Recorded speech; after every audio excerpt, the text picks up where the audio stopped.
May 21st, 1809. The morning sun rose over the Marchfeld plain north of Vienna, casting long shadows across fields that would soon run red with blood. In the village of Aspern, a small company of French Voltigeurs crouched behind garden walls and sunken roads, their eyes scanning the horizon. These weren't the massive columns of line infantry that dominated most battlefields. These were Napoleon's specialists, the elite light infantry handpicked for their marksmanship, agility, and independent thinking. And they were about to demonstrate why rigid Austrian tactical doctrine was fatally obsolete. The Austrian Empire's military system in 1809 represented the culmination of decades of traditional European warfare. Their infantry fought in the manner their grandfathers had fought, standing shoulder to shoulder in lines so dense that soldiers joked they were nose to backpack. The spacing between ranks in Austrian formations measured an astonishing 1.25 metres, far greater than any other army in Europe. The French stood just 0.325 metres apart, the British 0.63 metres, even the Prussians only 0.66 metres. But the Austrians maintained this massive gap because their doctrine demanded it. 3 full ranks deep, each man needing room to manoeuvre his musket, the Austrian line was designed for one purpose: to deliver massed volleys of fire that would shatter enemy formations through sheer volume. The Austrian soldier was trained to stand, load, and fire on command, nothing more. His musket, the model 1798, was a smoothbore flintlock influenced heavily by the French Charleville design. It could hit a man-sized target at perhaps 80 yards under ideal conditions, but those conditions rarely existed on a battlefield shrouded in smoke, chaos, and terror. The weapon's effective range was far less than its theoretical maximum. Tests conducted by the Prussians showed that even under perfect conditions, hitting rates dropped dramatically beyond 100 yards. In actual combat, with fear, fatigue, and enemy fire creating chaos, musket volleys that missed entirely were common. One British officer in Spain witnessed 300 musket balls fired without a single hit. But the Austrians didn't train their men to aim. They trained them to fire together, creating a wall of lead that would hopefully strike something in the enemy formation. 10 rounds. That was the annual target practice allocation for Austrian infantry in 1809. 10 rounds per man, per year, to master a weapon they would bet their lives on. The Austrians didn't value marksmanship. They valued obedience. Their infantry regulations specifically forbade the front rank from kneeling to fire, a tactic that would have provided more men a clear line of sight, but would have disrupted the perfect symmetry of the formation. Austrian tactics were ceremonial, almost theatrical. Regiments advanced with bands playing and sappers singing at the front, axes in hand to clear obstacles. The 17th Regiment was famous for this spectacle. It looked magnificent on parade. In combat against Napoleon's veterans, it was a recipe for slaughter. The Austrian approach to skirmishing was telling. They didn't trust it. The Austrian High Command viewed skirmishers with suspicion, worried that men fighting independently in open order would lose discipline and cohesion. Even their Grenz infantry, border troops who had natural talent for irregular warfare, were increasingly forced into line infantry roles. Baron Karl Mack had attempted reforms in 1805, trying to allow the third rank to break into skirmish order when needed, but these changes were implemented half-heartedly. The Austrian military mind couldn't fully embrace the idea that individual initiative might be more valuable than parade-ground precision. Into this rigid world came the French Voltigeurs, and they brought a completely different philosophy of war. Napoleon had created the Voltigeurs in 1804 with a specific mandate. Each line and light infantry battalion would form one company of their best marksmen, selecting men who could shoot, think, and move independently. The name itself meant volters, originally conceived with the impractical idea that these light troops would leap onto cavalry horses for rapid deployment. That concept died quickly, but the name stuck, and the Voltigeurs evolved into something far more dangerous than anyone had imagined. The selection process was rigorous. Voltigeur had to be under 1.598 metres tall, about 5 feet 3 inches. This wasn't arbitrary. Shorter men were more numerous in the conscript pool, expanding available manpower by an estimated 40,000 men. More importantly, smaller, more agile soldiers could exploit cover more effectively, presenting smaller targets while moving rapidly across broken terrain. They needed sound constitutions, vigour, and above all, nimbleness. In 1807, the Voltigeurs Company was expanded from 90 men to 120, later increased to 140 after the 1808 reforms. Each company included 1 captain, 2 lieutenants, 1 sergeant major, 4 sergeants, 8 corporals, and 121 privates. These weren't just the shortest men, they were the best shots, pulled from the ranks and given elite status second only to the grenadiers. They wore distinctive uniforms to mark their prestige. Dark blue coats with yellow collars, cuffs and facings piped in red. Yellow bugle horns adorned their turnbacks. Their shakos featured yellow cords and green plumes, sometimes with yellow tips, making them visible through battlefield smoke. This visibility was intentional. Voltigeurs were meant to be recognized, their elite status acknowledged by friend and foe alike. When a French battalion formed for battle, the Voltigeurs took position on the left flank, the second most prestigious location after the grenadiers on the right. But unlike other troops, the Voltigeurs weren't expected to stay in formation. Their role was to screen the battalion, to move ahead and to the flanks, to find, fix and destroy enemy, skirmishers, and above all to pick off high-value targets, officers, drummers, artillery crews, anyone who directed, communicated or coordinated enemy formations. The training they received was revolutionary. While Austrian infantry drilled in mass formations, practicing ceremonial maneuvers designed for the previous century, Voltigeurs trained in pairs. The basic unit of Voltigeur combat wasn't the company or platoon, it was 2 men working together. One would fire while the other loaded, providing continuous aimed fire. They practiced using cover, something Austrian regulars were never taught. They learned to identify terrain features, to use ditches, walls, brush, anything that would conceal them while allowing clear shots at the enemy. They were trained to think independently, to assess situations and make decisions without waiting for orders. This emphasis on individual initiative was radical. Traditional military thinking held that soldiers needed rigid discipline because they would panic and flee if given too much freedom. The Voltigeurs proved the opposite. Given proper training and trust, individual soldiers could make better tactical decisions than officers trying to command from hundreds of yards away. Their weapon was the Charleville Model 17-7 musket, the same smoothbore flintlock carried by French line infantry. In elite Imperial Guard Voltigeur units, some men carried rifles, slower to load but far more accurate at longer ranges. But for most Voltigeurs, the smoothbore musket was their tool, and they made it work through superior marksmanship training. A trained Voltigeur could hit a man-sized target at 80 yards, far exceeding the combat accuracy of line infantry. More importantly, they were trained to fire deliberately, to aim rather than simply pointing in the general direction of the enemy. French infantry doctrine called for 3 volleys per minute, an impressive rate of fire that Napoleon valued for its shock effect. But Voltigeurs weren't measured by their rate of fire. They were measured by their hit rate.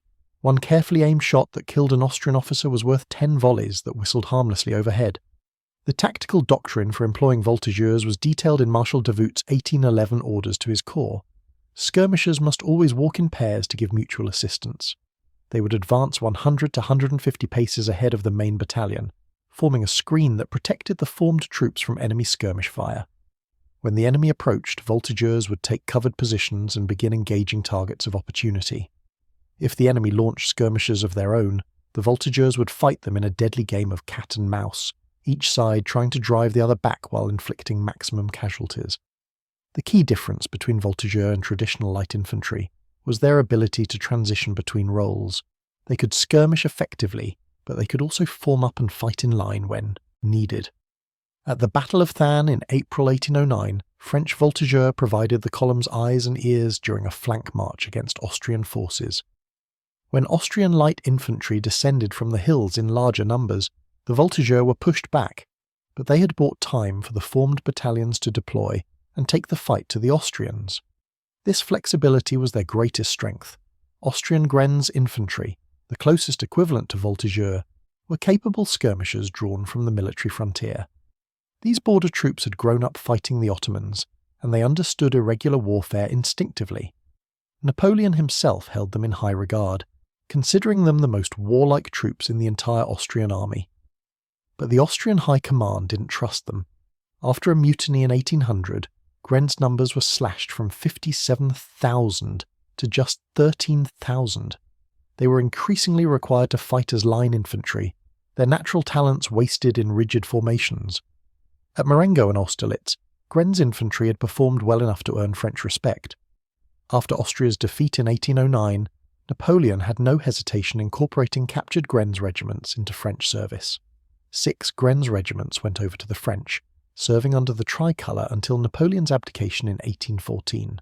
They understood what Napoleon already knew, that the future of warfare belonged to flexible, independent infantry, not rigid formations that looked good on parade.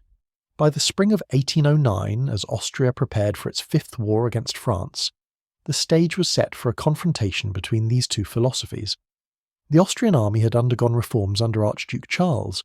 The artillery had been strengthened, conscription introduced, a national militia created. But the fundamental tactical approach remained unchanged. Austrian infantry would advance in massive lines, deliver massed volleys, and overwhelm the French through superior numbers and discipline. The French, for their part, had refined their combined arms doctrine to a razor's edge. Every battalion had its Voltigeur company, every division had light infantry regiments specialising in skirmishing, and every commander understood that before the main forces collided, the Voltigeurs would fight and win the small unit actions that determined where and when the decisive battle would occur. The campaign began with Austrian successes. At Sicile in April, the Austrians pushed French forces back, demonstrating that they could still fight effectively. But Napoleon's arrival changed everything. He smashed the Austrian left wing at Abensberg, Landshut, Egmühl and Regensburg, forcing Archduke Charles across the Danube while Napoleon's forces took Vienna. By mid-May, Napoleon controlled the Austrian capital, but Charles's main army remained intact on the Danube's north bank. Napoleon needed to bring Charles to battle and destroy him before Austrian forces in Italy and Tyrol could intervene.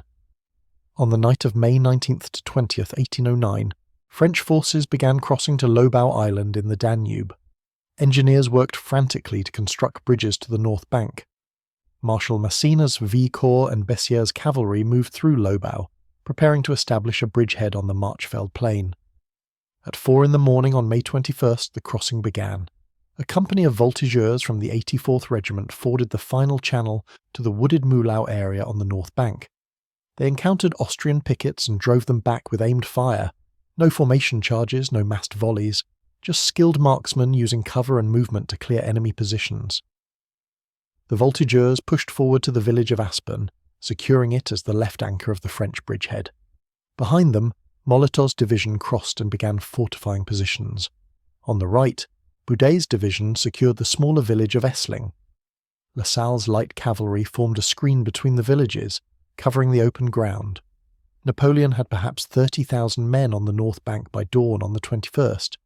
What he didn't know was that Archduke Charles was bringing over 90,000 Austrians with 290 guns directly toward him. Charles had anticipated the French crossing. His plan was elegant in its simplicity. 5 columns would converge on the French bridgehead. 3 columns, under Hiller, Bellegarde and Hohenzollern, would strike Aspern from the north and west. A 4th under Rosenberg would assault Essling. The 5th would move east of Essling to cut off any retreat.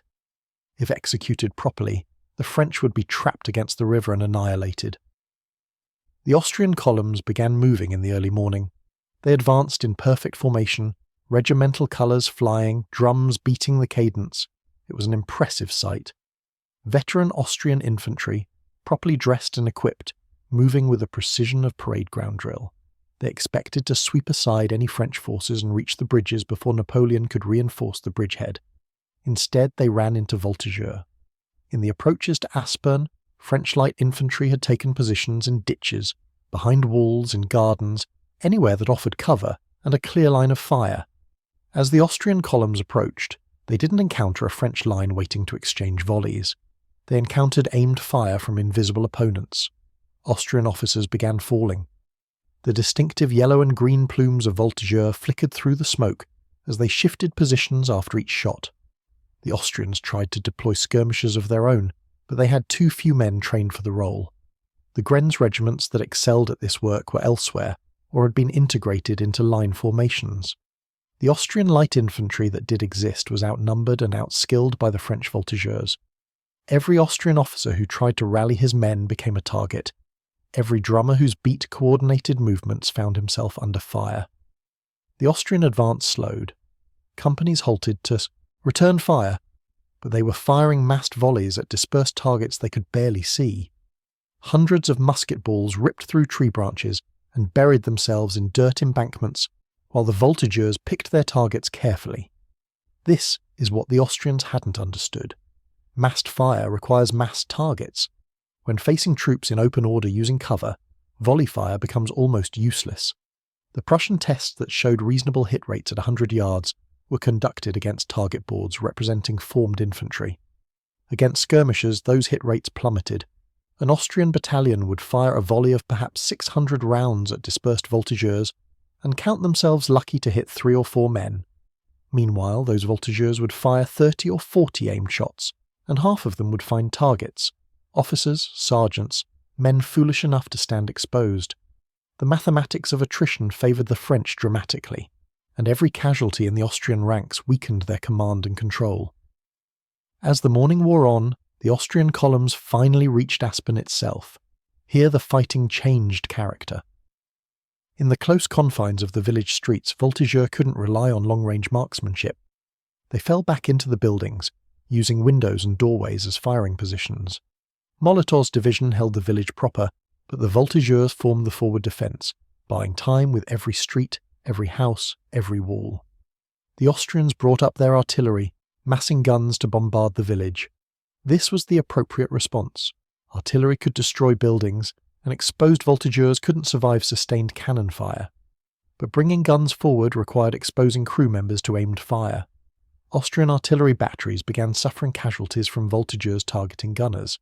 It wasn't enough to stop the bombardment, but it slowed the rate of fire and forced the Austrians to position guns farther back than was ideal. In the village centre, fighting raged around the stone church and its surrounding cemetery. Austrian grenadiers, their own elite troops, launched assault after assault. The 67th French Line Infantry took position behind the cemetery walls. They held their fire as the Austrians advanced, waiting until the range closed to point-blank distance. When the French rose and fired, the volley shattered the Austrian formation instantly. Bodies piled in windows, men fell in doorways. The survivors stumbled backward, shocked by the sudden violence. But the volume of Austrian fire was taking its toll. The stone buildings that provided cover were being systematically demolished by artillery. Molotov's division was being ground down. The voltigeurs had done their job, screening the main force, bleeding the Austrian advance, buying time for reinforcements to cross the bridges. But now they were being pushed back into the village itself, and the close quarters fighting negated their advantages in marksmanship and mobility. At Essling, the story was similar but more desperate. Boudet's division held the smaller village against Rosenberg's assault. Here too, voltigeurs had formed the initial screen, delaying the Austrian advance with accurate fire from covered positions. Marshal Lannes, commanding the right wing, moved between positions under heavy fire, directing the defence. The voltigeurs there suffered heavy casualties but held their ground. One sub-lieutenant, Charles Bassett of the 1st Voltigeurs, was shot through the right hand while directing his men's fire. 3 other voltigeur officers were wounded, including 2 company commanders. Overall, the voltigeurs suffered 4 officers wounded, 7 men killed outright, 1 missing, and 27 wounded. These casualties reflected their exposed role. Unlike line infantry fighting from within buildings, voltigeurs operated on the village outskirts, in the zone where Austrian artillery and musket fire was heaviest. The pattern of injuries tells the story.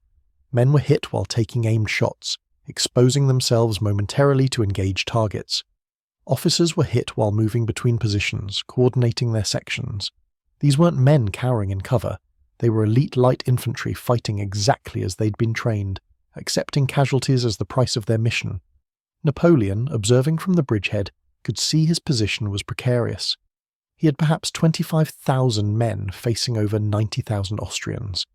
The bridges across the Danube kept breaking as Austrian engineers launched barges and debris downstream, severing the pontoon spans. Reinforcements were trickling across too slowly. His first instinct was to withdraw back to Lobau Island. The sound of fighting at Aspern and reports that the bridges were nearly repaired changed his mind. He would hold the bridgehead and dare the Austrians to take it. The decision committed Massena's corps and Lannes' forces to a desperate defence.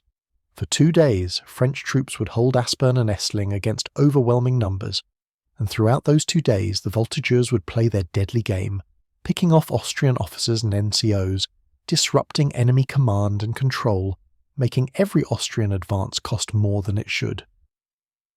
The Austrian casualty reports began to show a disturbing pattern. Officers and senior sergeants were falling at rates far higher than in previous battles. Company commanders were being killed or wounded before they could properly deploy their units. Drummers, essential for communication in the chaos of battle, became rare. Without their rhythmic signals, companies lost cohesion. Austrian battalions that should have executed complex manoeuvres found themselves unable to respond to changing situations because the men who would give the orders were dead or wounded. This wasn't random chance. This was Voltigeurs doing exactly what they'd been trained to do. In one Austrian company, every officer was hit within the first hour of combat. The company fell back in disorder, not because the men lacked courage, but because no one remained with authority to direct them. In another battalion, the regimental colours fell 3 times as colour-bearers were targeted and killed. Carrying the colours was traditionally an honour, but at Aspern-Essling it became a death sentence. The Voltigeurs specifically targeted standard-bearers because the colours were rally points for Austrian formations. As the first day wore on, the intensity of fighting in both villages reached levels that shocked even veterans. Aspern changed hands multiple times. Austrian grenadiers would fight their way into the village streets only to be driven back by French counterattacks. The Voltigeurs, now fighting as line infantry because the situation demanded it, held the cemetery in desperate close-quarters combat. 4 Voltigeur officers in the 57th Line Infantry were wounded in a single engagement, suggesting they were formed up in line and taking artillery fire. The Austrian guns had found the range and were pounding French positions mercilessly.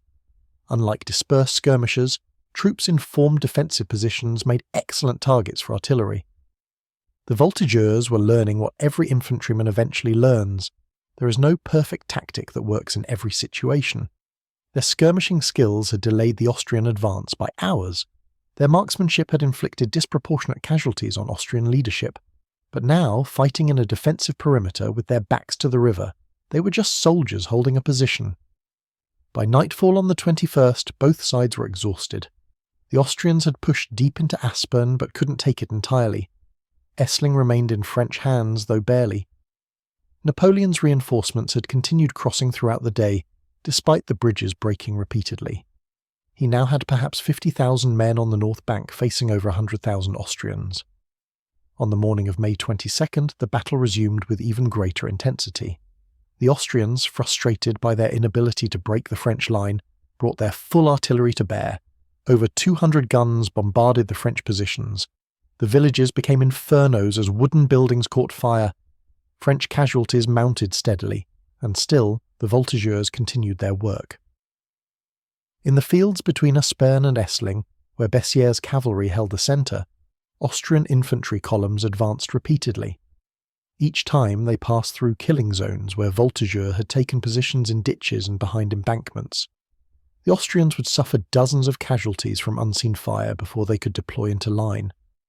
When they did deploy, the Voltigeurs would fall back, taking new positions, and the process would repeat. The Austrian infantry was learning to hate those yellow-plumed light troops. You couldn't fight them in the traditional way. They refused to stand and exchange volleys. They wouldn't form up and charge. They just appeared, fired with devastating accuracy, and vanished back into the smoke. Hunting them down required breaking formation and advancing into terrain where the Austrians' advantages in numbers and drill became irrelevant. Several Austrian officers reported frustration at their inability to bring the Voltigeurs to decisive action. The French skirmishers simply wouldn't play by the rules that Austrian doctrine demanded.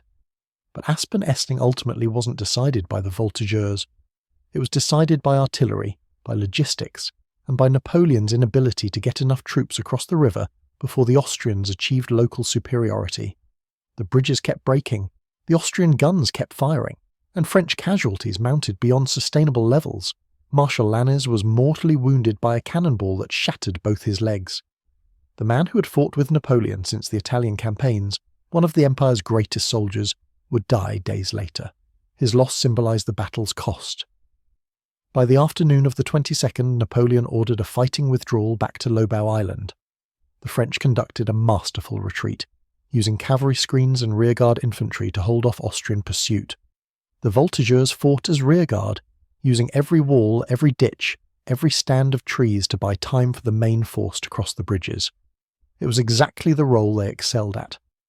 Austrian columns trying to press the retreat found themselves taking steady casualties from aimed fire. The French withdrawal succeeded. The Austrian army had won a tactical victory, driving Napoleon from the field for the first time in his career, but the cost was staggering. The French lost around 23,000 killed, wounded, and captured. The Austrians suffered approximately 24,000 casualties. Neither side could afford losses at this rate. For the Austrians, the battle should have been cause for celebration. They had defeated Napoleon in person, tarnishing his aura of invincibility. But examining the casualty list revealed uncomfortable truths. Austrian officer casualties were disproportionately high. Senior NCOs had been decimated. The regiments that fought at Aspen-Essling were shadows of their former effectiveness, not because the men lacked courage, but because they lacked leadership. Voltigeur fire had systematically destroyed the Austrian command structure at company and battalion level. Austrian after-action reports noted the problem, but struggled to find solutions. How do you defend against aimed fire from troops you can't see? Austrian doctrine had no answer. Their infantry wasn't trained to fight dispersed. Their officers weren't taught to take cover or avoid presenting targets. Everything in Austrian military culture emphasized visibility, formations, and the appearance of discipline. These values were fundamentally incompatible with surviving against Voltigeurs. Some Austrian units tried to develop counter-tactics. They pushed their own Grenz infantry forward to screen advancing columns. This helped, but the Grenz were outnumbered and couldn't be everywhere. Other units tried rapid advances, rushing through the danger zones where Voltigeurs operated. This worked better, but required troops to arrive at their objective winded and disorganized, easy targets for French line infantry firing from prepared positions. The fundamental problem was that Austrian tactical doctrine was reactive. It assumed enemies would fight in roughly similar ways, exchanging volleys until one side broke. The Voltigeurs weren't playing that game. They were fighting a completely different kind of battle, one the Austrians weren't prepared for intellectually or practically. Napoleon learned different lessons from Aspen-Essling. The battle proved that even well-trained troops need secure supply lines and reliable communications. The bridges breaking had nearly cost him his army. But the battle also proved the value of his light infantry. The Voltigeurs had fought brilliantly. Their skirmish screens had delayed Austrian advances by hours. Their marksmanship had inflicted casualties far out of proportion to their numbers.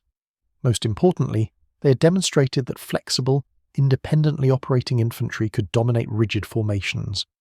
When Napoleon returned to the Marchfeld for the Battle of Wagram in early July, he brought 180,000 men with better bridges, more artillery, and refined tactics, and he brought his Voltigeurs. At Wagram, the pattern from Aspen-Essling repeated on a larger scale. Voltigeurs screened the French advance, picked off Austrian officers, and generally made Austrian commanders' lives miserable. But at Wagram, the Austrian army couldn't replace the officers and NCOs they'd lost at Aspen-Essling. Entire battalions advanced with inexperienced leaders. Companies lost cohesion because the sergeants who'd maintained discipline were dead. The cumulative effect of Voltigeur fire across two major battles had degraded Austrian tactical effectiveness to the point where even their numerical superiority couldn't compensate. Napoleon won at Wagram. Austria sued for peace. The Austrian Empire lost significant territory and paid massive indemnities. But more importantly, Austria had learned that its traditional methods of warfare were obsolete. The rigid lines and massed volleys that had worked against Frederick the Great's Prussians couldn't handle Napoleon's flexible combined arms approach. The Voltigeurs represented something new in European warfare. They weren't just skirmishers in the traditional sense. Every army had light troops who could fight in open order. What made Voltigeurs special was their combination of marksmanship training, tactical independence, and elite status. They were respected soldiers who could think for themselves, not disposable irregulars. They could skirmish or fight in line as the situation demanded.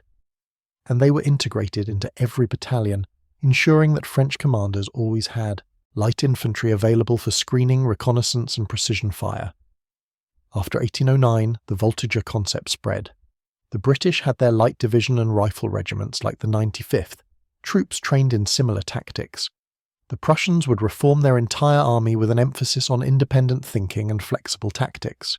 Even the Austrians would eventually modernize their approach, though it would take decades. But in 1809, on the fields around Aspern and Essling, the Voltigeurs were the cutting edge. They represented Napoleon's understanding that warfare was changing. Individual firepower, mobility, and initiative were becoming more important than parade ground drill. A well-trained skirmisher with a musket could disrupt an entire battalion by killing its officers. A company of voltigeurs using terrain intelligently could delay a brigade's advance by hours. The mathematical equation was brutal. Austrian line infantry, limited to 10 practice rounds annually, couldn't hit dispersed targets effectively. Voltigeurs, trained to aim and fire deliberately, achieved hit rates that exceeded formed troops by an order of magnitude. One Austrian battalion firing volleys might expend 600 rounds to kill 5 voltigeurs. Those same voltigeurs would fire perhaps 50 aim shots and kill 25 Austrians, with a strong bias toward hitting officers and NCOs. Over the course of a day's fighting, these casualty differentials accumulated into decisive advantages. The story of Aspern-Essling isn't usually told through the lens of the voltigeurs. Most histories focus on Massena's defence of Aspern, Lannes' heroic death at Essling, and Napoleon's tactical setback. These are all important narratives, but underneath the large-scale movements of corps and divisions, underneath the artillery duels and cavalry charges, a quieter but equally important battle was being fought. In ditches and behind walls, in gardens and along hedgerows, French voltigeurs were systematically destroying the Austrian army's ability to function as a coherent force. Every officer they killed created confusion, every drummer they silenced made coordination harder, every sergeant they wounded reduced a company's discipline. The Austrians advanced with courage and determination, but they advanced into a storm of aimed fire that their doctrine had no answer for. It's worth understanding what this meant at the human level. An Austrian lieutenant, perhaps 22 years old, had trained for years to lead his company. He knew the drill manual by heart. He could execute complex maneuvers on the parade ground. He was brave, loyal, and dedicated to his emperor. He advanced toward Aspern at the head of his men, sword drawn, trying to project confidence even though his heart was pounding. Somewhere ahead, invisible in the smoke and confusion, a French voltigeur saw that officer, saw the sword, the sash, the confident bearing. The voltigeur, perhaps 19 years old, had been a farmer's son from the Loire Valley, before conscription. But he'd been selected for his steady hands and sharp eyes. He'd trained with his musket until he could hit a man-sized target at ranges where other soldiers just pointed vaguely toward the enemy. He took aim, compensating for wind and distance, and squeezed the trigger. The Austrian lieutenant fell, shot through the chest. He died quickly, perhaps not even understanding what had happened. His company, seeing their officer down, hesitated. The sergeants tried to maintain order, but without clear leadership the advance stalled. Other voltigeurs fired into the confused mass of Austrian soldiers. More men fell. The company broke, falling back in disorder. This scene repeated hundreds of times across the battlefield. Not every shot killed an officer. Not every Austrian advance failed. But the cumulative effect was devastating. Austrian battalions that should have executed textbook assaults found themselves leaderless and confused. Companies that should have provided mutual support were pinned down by fire from enemies they couldn't see. The Grand Austrian plan to crush the French bridgehead failed, not primarily because of French tactical brilliance at the corps level, but because at the company and platoon level, the voltigeurs had won 1,000 small victories. They had outshot the Austrian line before it could bring its massed fire to bear. They had exploited cover and mobility to negate Austrian numerical superiority.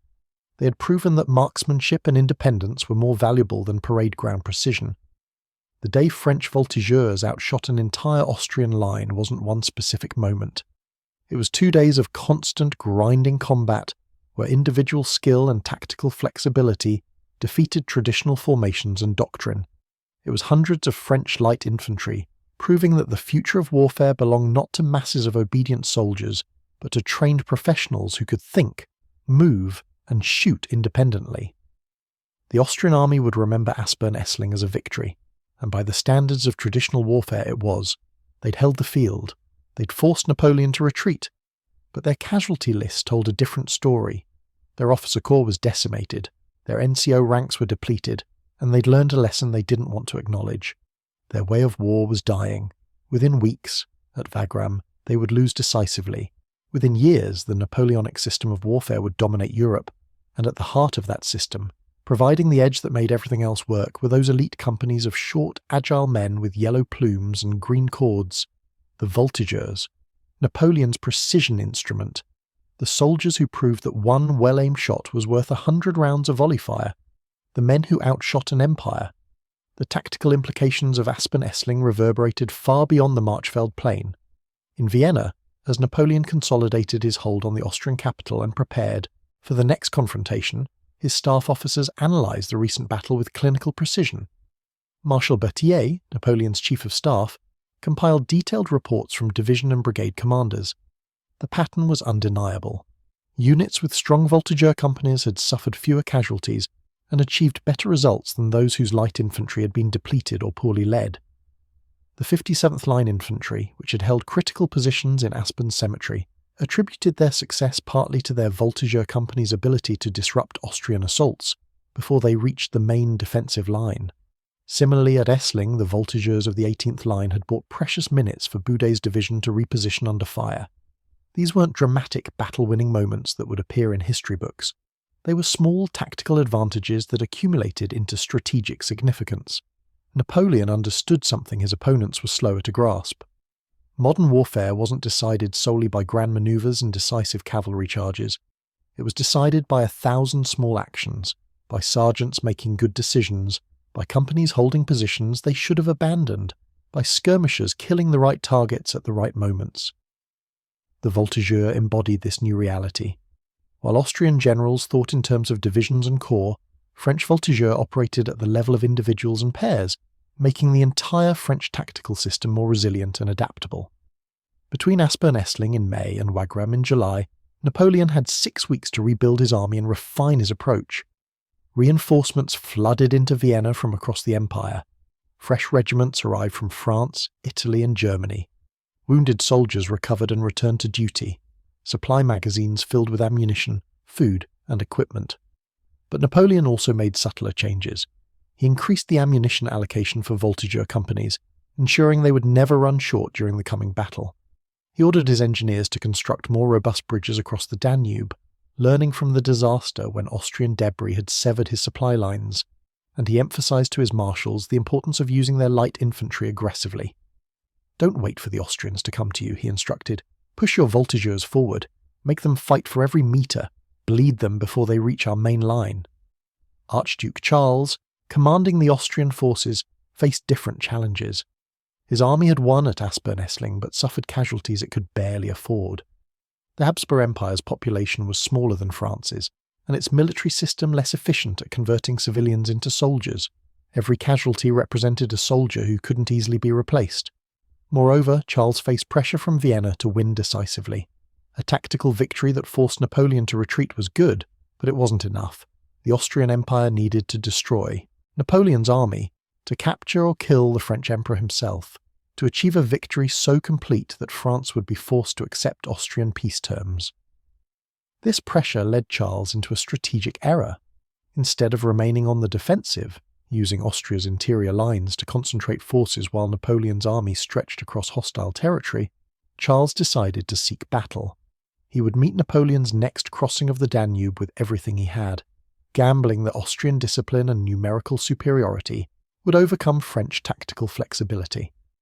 The decision reflected the Austrian High Command's fundamental misunderstanding of what had changed in warfare.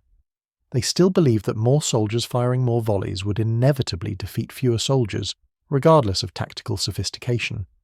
They hadn't fully internalized the lessons of Aspern-Essling, where their numerical advantage had been partially negated by French tactical superiority at the small unit level. On the night of July 4, 1809, Napoleon launched his crossing. This time he didn't attempt to force his way through Aspern and Essling. Those villages had proven to be death traps. Instead, he crossed farther east, using Lobau Island as a staging area and establishing his bridgehead near the villages of Grossensersdorf and Sachsengang. The Austrians weren't fooled. Charles had anticipated multiple possible crossing points and positioned his forces to respond. As French troops poured across the Danube on the night of July 4th and morning of July 5th, Austrian cavalry patrols spotted the movement and reported back. Charles began shifting his army to meet the new threat, but Napoleon crossed faster than the Austrians could react. By the morning of July 5th, he had over 150,000 men on the north bank, more than 3 times the force he'd managed at Aspern-Essling. The Austrians had perhaps 140,000 troops available, no longer enjoying overwhelming numerical superiority. The Battle of Wagram opened on July 5th, with cavalry skirmishes and artillery exchanges as both armies deployed across the Marchfeld Plain. The French right wing, under Marshal Davout, pushed northeast toward the village of Markgraf Neusiedl. The Austrian left wing, under General Rosenberg, moved to block him. Between them, in the broken terrain of farms, fields, and scattered woods, Voltigeurs and Austrian skirmishers began their deadly dance. Lieutenant Jean-Baptiste Barrès of the 48th Line Infantry commanded a Voltigeurs section in Davout's corps. His memoirs, published decades after the war, provide rare insight into how Voltigeurs actually fought. As his regiment advanced in column toward Markgraf Neusiedl, Barrès received orders to take his Voltigeurs forward and screen the advance. He deployed his men in pairs, spreading them across a 400-metre frontage. The terrain was ideal for light infantry work. Stone walls divided fields, irrigation ditches provided covered routes of movement, small groves of trees offered concealment. Barrès positioned himself centrally, where he could observe the entire line and relay orders. Ahead, perhaps 800 metres distant, he could see Austrian columns deploying into line. The morning sun glinted off thousands of bayonets. Drums beat the cadence as companies dressed their ranks. It was an impressive sight, the kind of martial display that had dominated European battlefields for generations. Barrès ordered his Voltigeurs to advance. They moved by pairs, one man covering while the other bounded forward to the next piece of cover. No shouting, no drums, just hand signals and the movements they'd practiced countless times in training. As they approached to within 400 metres of the Austrian line, Barrès saw enemy skirmishers deploying. Grenadiers, from their distinctive bearskin caps. Good soldiers, but trained primarily for shock action in formed assaults, not extended skirmishing. The Austrians advanced in a ragged line, trying to close the distance to effective musket range. Barrès ordered his men to halt and take covered positions. When the Austrian skirmishers reached 200 metres, he gave the order to fire. Not a volley, but individual shots as each Voltigeur found his target. The crack of muskets echoed across the field. Through the smoke, Barrès saw Austrian skirmishers falling. The survivors went to ground, taking what cover they could find, returning fire. For the next 20 minutes, the two skirmish lines exchanged shots, but the difference in training and doctrine was immediately apparent. The Austrian grenadiers fired quickly, getting off 3 or 4 shots per minute, but their accuracy was poor. They'd been trained to fight in close order where volume of fire mattered more than precision. The Voltigeurs fired more slowly, perhaps 1 shot every 40 seconds, but nearly every shot was carefully aimed. Barrès watched as one of his corporals, a man named Duchamp from Normandy, methodically worked through the Austrian skirmish line. Duchamp would identify a target, estimate the range, aim carefully to compensate for bullet drop and fire. Then he'd duck back behind cover, reload deliberately and repeat the process. In 15 minutes, Barrès saw Duchamp fire 8 times. He couldn't confirm kills at that distance, but he saw Austrian soldiers falling in the areas where Duchamp aimed. This was the Voltigeur method. Not rapid fire and hope for hits, but deliberate marksmanship that maximised the probability of each shot finding its target. Multiplied across 50 Voltigeurs in Barrès' company, the effect was devastating. The Austrian grenadiers, suffering steady casualties, fell back. Behind them, the Austrian line began its advance. Barrès ordered his Voltigeurs to retire, falling back by pairs toward their own main line. As they withdrew, they maintained fire, forcing the Austrians to advance through a gauntlet of aimed shots. This was classic Voltigeur doctrine: engage the enemy skirmishers, drive them back. If possible, delay the enemy main body, inflict casualties on high-value targets, and retire in good order before the enemy line could catch you in the open. Barrès' section suffered 2 men wounded during this engagement, 1 shot through the arm, another hit in the leg. Both wounds came from artillery fire as Austrian guns found their range. Against the enemy skirmishers, the Voltigeurs had taken no casualties, while inflicting perhaps a dozen on the Austrians. By mid-morning, the fighting across the entire Wagram battlefield had intensified. On the French right, Davout's corps was pushing Rosenberg's Austrians back despite fierce resistance. In the centre, the village of Aderklaa changed hands multiple times as French and Austrian infantry fought building to building. On the left, Massena's corps faced off against the Austrian right wing under Collerat. Throughout the battle, Voltigeurs played their crucial role. They screened advances, disrupted enemy formations, and inflicted casualties disproportionate to their numbers. But Wagram wasn't like Aspern-Essling. The French had room to manoeuvre, enough troops to absorb casualties, and Napoleon's tactical genius coordinating the entire operation. The Austrians fought bravely, launching counterattacks that temporarily stabilised their line. But they were fighting Napoleon at his best, with overwhelming force and sophisticated combined arms tactics. Voltigeurs alone couldn't win battles, but they made everything else work better. When French columns advanced, the Voltigeurs had already disrupted the Austrian positions they were attacking. When French line infantry deployed, the Voltigeurs had already driven back enemy skirmishers who might have harassed the deployment. When French artillery moved forward, the Voltigeurs had already suppressed Austrian guns that might have targeted the vulnerable gun crews. By the afternoon of July 5th, the Austrians were in serious trouble. Their line was bending under pressure. Casualties were mounting. The coordination and discipline that had characterized their morning deployment was fraying. Companies became intermingled. Officers struggled to maintain control. The cumulative effect of a day's fighting against a tactically superior enemy was taking its toll. As evening approached, Archduke Charles ordered a general withdrawal.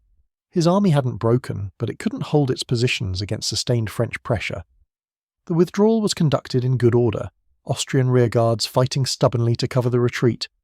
Voltigeurs harassed the Austrian withdrawal, picking off stragglers and maintaining contact. But Napoleon didn't order a vigorous pursuit. His army was exhausted, and he'd achieved his primary objective, defeating the main Austrian army in open battle.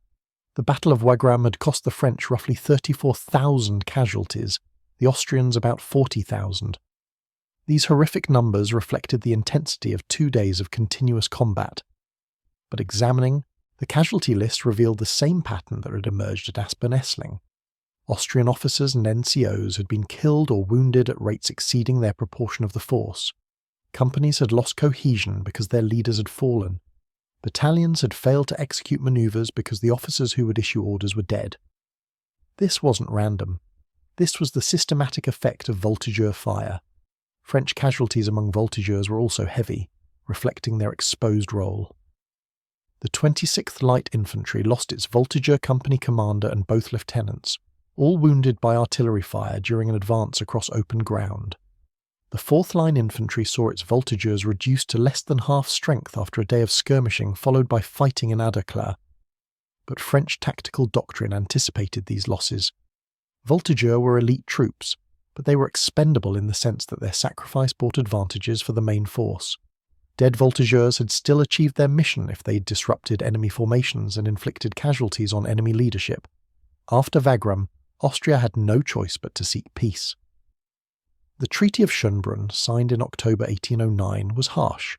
Austria lost 20% of its population and significant territory. It paid massive indemnities, and it acknowledged, implicitly, if not explicitly, that its military system had been defeated. In the years following 1809, Austrian military theorists studied the French system intensively. They produced reports analysing French tactics, organisation, and training. Many of these reports focused on the Voltigeurs. One analysis, compiled by an Austrian staff officer who had fought at both Aspern-Essling and Wagram, was brutally honest about Austrian deficiencies. The French light infantry possesses advantages we cannot match with current methods. Their skirmishers are drawn from the best marksmen in each battalion. They receive ammunition for practice that exceeds our annual allocation. They are trained to think independently and adapt to terrain and circumstances. Most critically, they understand that killing enemy leaders is more valuable than firing into enemy formations. Our infantry is trained to stand and deliver volleys. This is effective against formed enemies, but nearly useless against dispersed skirmishers. Our casualties among officers and NCOs in recent campaigns have been catastrophic, far exceeding historical norms. This is not chance. This is the result of facing an enemy who specifically targets our command structure. Until we develop similar capabilities, we will continue to suffer disproportionate losses in small unit actions, which accumulate into strategic disadvantage. The report recommended sweeping changes, more ammunition for training, better selection and instruction for light infantry, and most radically, teaching officers to fight from cover rather than standing exposed to demonstrate courage. These recommendations were partially implemented over the following years, but institutional resistance was strong. Many Austrian officers viewed the French approach as somehow dishonourable, unsporting even. Real soldiers stood their ground and faced the enemy openly. Hiding behind walls and shooting at officers seemed almost criminal. This attitude reflected a fundamental misunderstanding of warfare's purpose. The objective isn't to demonstrate courage or maintain honour. The objective is to win while minimising your own casualties and maximising the enemy's. The Voltigeurs understood this perfectly.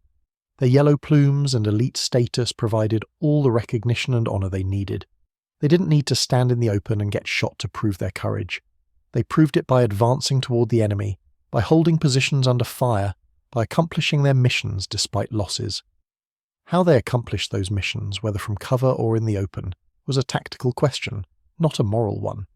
The French military system in the Napoleonic era had several advantages over its opponents: superior artillery tactics, flexible combined arms doctrine, aggressive commanders trained in revolutionary warfare, and an emperor who was perhaps history's greatest battlefield tactician. But underlying all of these advantages was a military culture that valued effectiveness over appearance, results over process. The Voltigeurs embodied this culture. They were pragmatic professionals who did whatever worked. If that meant crawling through ditches and shooting from behind walls, so be it.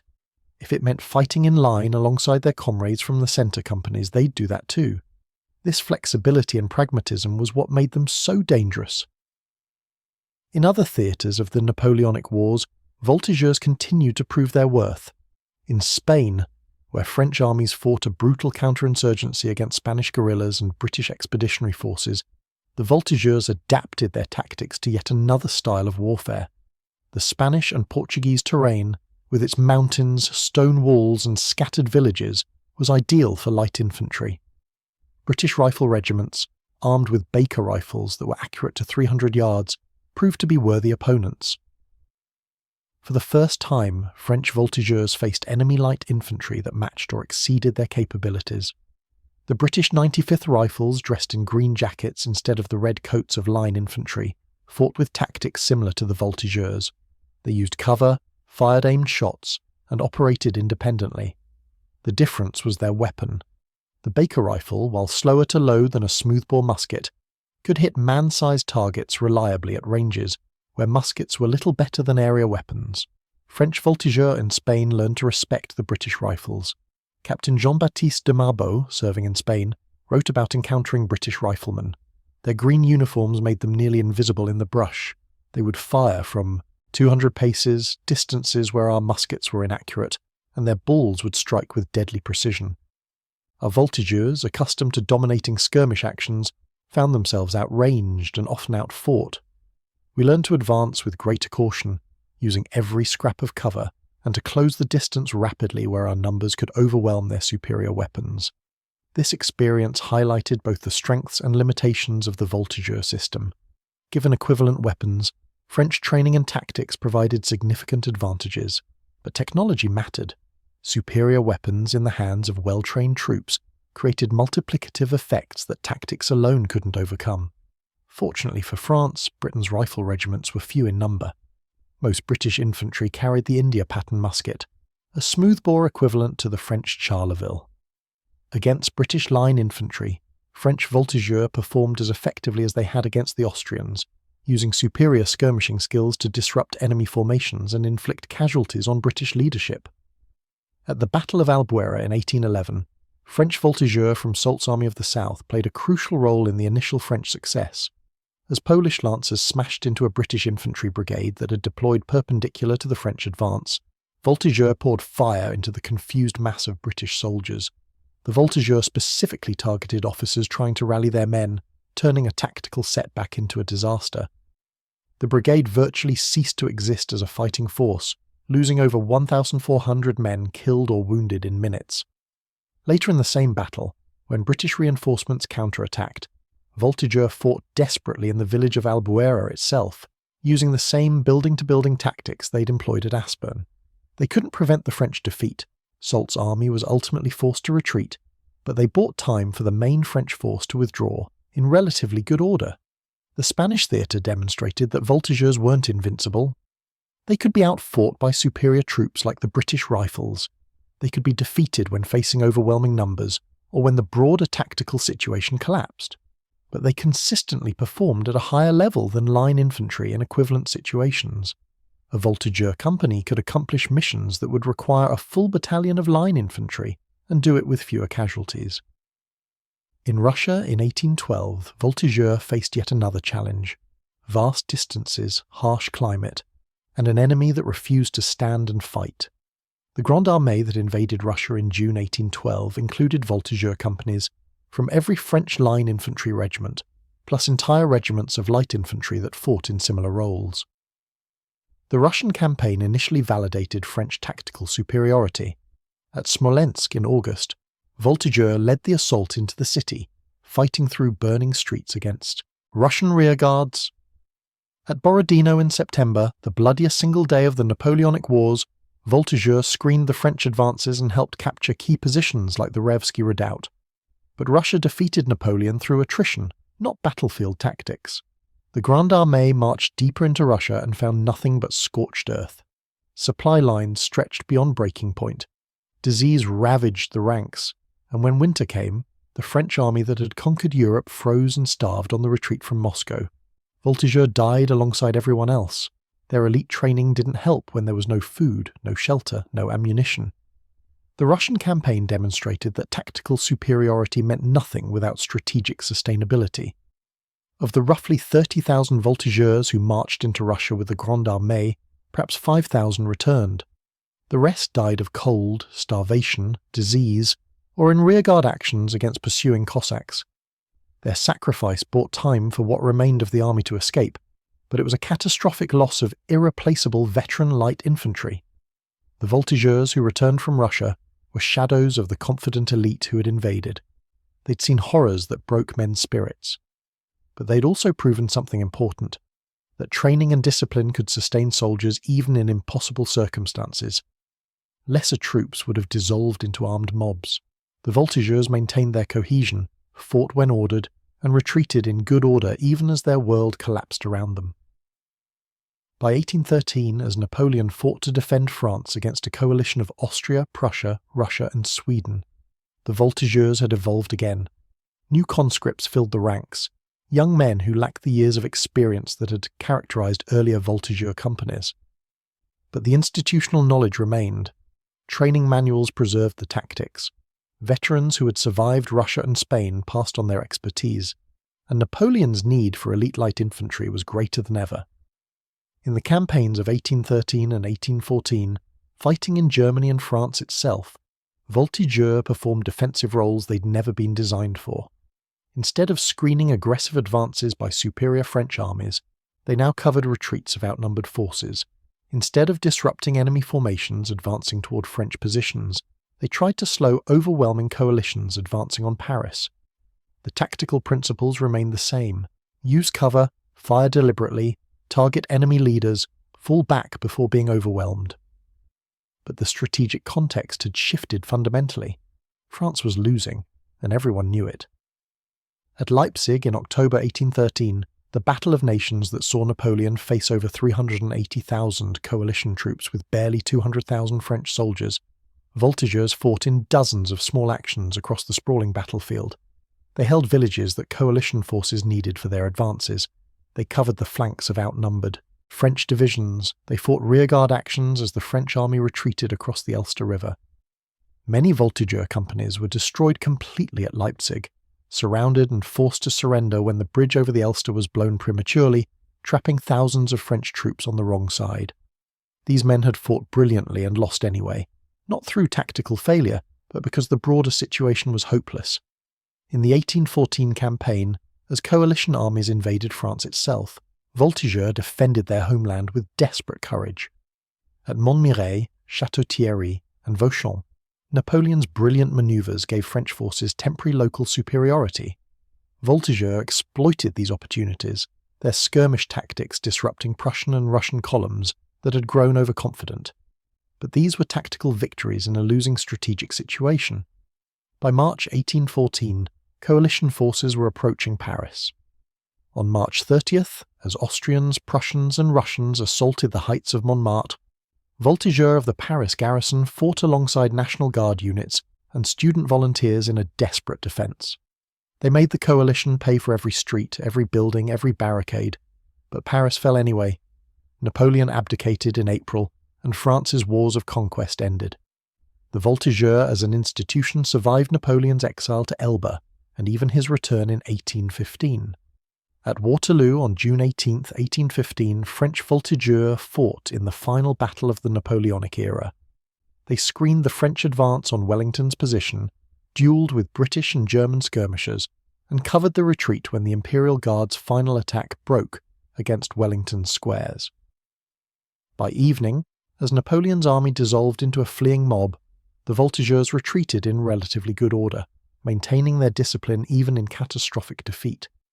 They were professionals to the end. After Waterloo, the restored Bourbon monarchy retained the Voltigeurs organisation, but renamed them to erase the Napoleonic associations. The military reforms of the 1820s and 1830s modified their role, but the core concept remained. Every French infantry battalion maintained an elite light company trained in skirmishing, marksmanship, and independent operations. The legacy of the Napoleonic Voltigeurs extended far beyond France. Every European army studied French tactics and adapted them to their own forces. The Prussian reforms after 1806 emphasized similar principles: individual initiative, flexible tactics, and skilled light infantry. The Russian army developed specialized Jaeger units that fought as skirmishers. Even the British, who had been ahead of the curve with their rifle regiments, expanded their light infantry capabilities throughout the Napoleonic Wars. By the 1830s, the rigid linear tactics that had dominated 18th century warfare were largely obsolete. Infantry fought in mixed order, with skirmishers screening formed battalions using cover, when available, and emphasizing firepower and flexibility over parade ground precision. This transformation didn't happen because of theoretical military treatises. It happened because the Voltigeurs and similar light infantry had proven, on battlefield after battlefield, that their methods worked, and traditional methods didn't. Austrian officers who survived Aspern-Essling and Wagram remembered those yellow plumes appearing through the smoke, remembered their sergeants falling before they could properly deploy their companies, remembered the frustration of firing volleys at enemies they could barely see. Russian officers who fought at Borodino remembered French skirmishers infiltrating the intervals between their battalions, remembered officers being picked off systematically, remembered how French attacks succeeded partly because their light infantry had already disrupted the Russian defensive positions. British officers in Spain remembered the deadly skill of French Voltigeurs, even as they took pride in their own rifle regiment's ability to match and sometimes exceed French skirmishing capabilities. These weren't abstract lessons from military academies. They were hard-won knowledge purchased in blood, and that knowledge transformed how European armies fought for the rest of the 19th century. The American Civil War, fought 5 decades after Waterloo, saw both Union and Confederate armies employing skirmish tactics that derived directly from Napoleonic practice. The Franco-Prussian War of 1870 pitted French infantry, still organized around light infantry principles, against Prussian forces whose entire tactical system had been reformed in response to defeat by Napoleon's armies. Even World War I, despite the dominance of artillery and machine guns, saw infantry tactics that traced their lineage to Napoleonic skirmishing, small unit initiative, use of cover, aimed fire at high-value targets. The Voltigeurs' legacy wasn't just tactical, it was philosophical. They proved that soldiers could be trusted to think for themselves, that individual skill mattered more than mechanical obedience, that flexibility and adaptation were more valuable than rigid adherence to doctrine. These ideas challenged the aristocratic military culture that had dominated European warfare for centuries. If a peasant farmer's son could become an elite soldier through training and skill, what did that say about the supposed superiority of noble officers? If a corporal making tactical decisions in the chaos of battle could achieve better results than a colonel issuing orders from a safe distance, what did that say about traditional command structures? The Voltigeurs didn't overthrow military aristocracy, that would take decades more, but they demonstrated that competence mattered more than birth. In practical terms, the Voltigeurs showed that a well-designed military system could create elite soldiers quickly and in large numbers. The French army produced thousands of highly skilled light infantrymen during the Napoleonic Wars, replacing casualties and maintaining quality despite constant attrition. This was only possible because the Voltigeur system was embedded in the structure of every battalion. Training happened continuously. Skills were passed from veterans to recruits. Standards were maintained through institutional memory. Other armies that tried to create elite light infantry units without this systemic approach found they could produce small numbers of excellent troops but couldn't scale up. The British rifle regiments were superb, but there were only a few of them. The Austrian Grenz infantry had natural talent for light infantry work, but the Austrian system suppressed rather than developed those talents.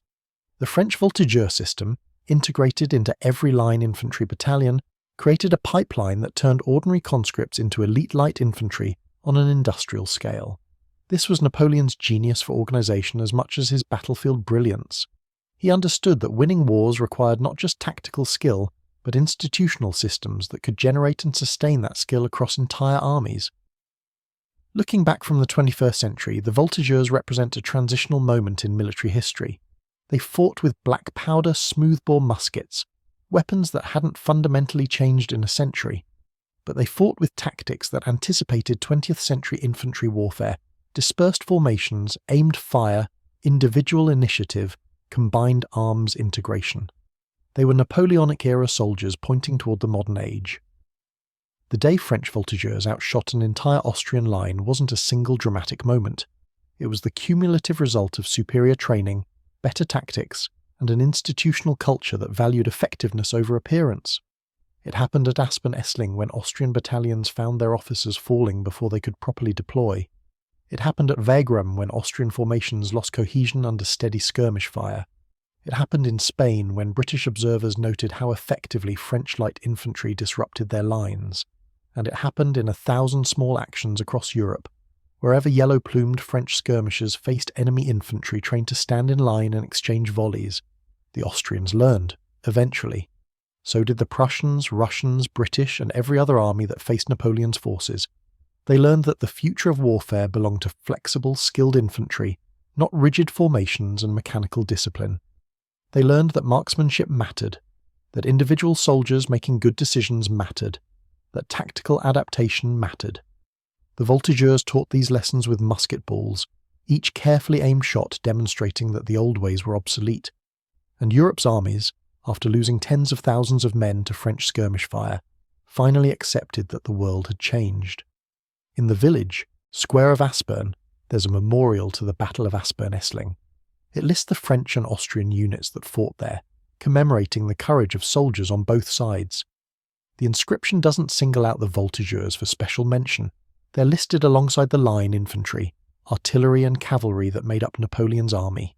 But if you walk through the village, following the route where the heaviest fighting occurred, you can still see the stone walls and garden enclosures where Voltigeurs took their positions. You can trace the sight lines they would have used, identifying which positions offered clear fields of fire toward approaching Austrian columns. The terrain tells the story that the memorial doesn't. This wasn't a battle of massed formations meeting in open fields. This was close quarters, brutal combat where every wall mattered, where skilled marksmen could break entire companies by killing the right men at the right time. The Voltigeurs didn't win the battle. Napoleon's tactical setback proves that. But they fought exactly as they'd been trained to fight, and they made the Austrians pay a price that Charles's army could barely afford. 20,000 Austrian casualties at Aspern-Essling. Many fell to artillery, and in the brutal close quarters fighting in the villages. But thousands fell to carefully aimed shots fired by yellow-plumed skirmishers they never saw clearly, officers who died before they could give orders, sergeants who fell while trying to dress ranks, drummers who collapsed as their instruments called men to advance. Each casualty was individual, but the pattern was systemic. The Voltigeurs had outshot the Austrian line by being better trained, better employed, and better adapted to the reality of 19th century warfare. The Austrian army in 1809 was brave, disciplined, and numerically strong, but it was fighting with tactics designed for a previous age, and no amount of courage could overcome that fundamental disadvantage. The French Voltigeurs represented the future, and at Aspern-Essling, Wagram and across Europe, they proved that the future defeats the past every time.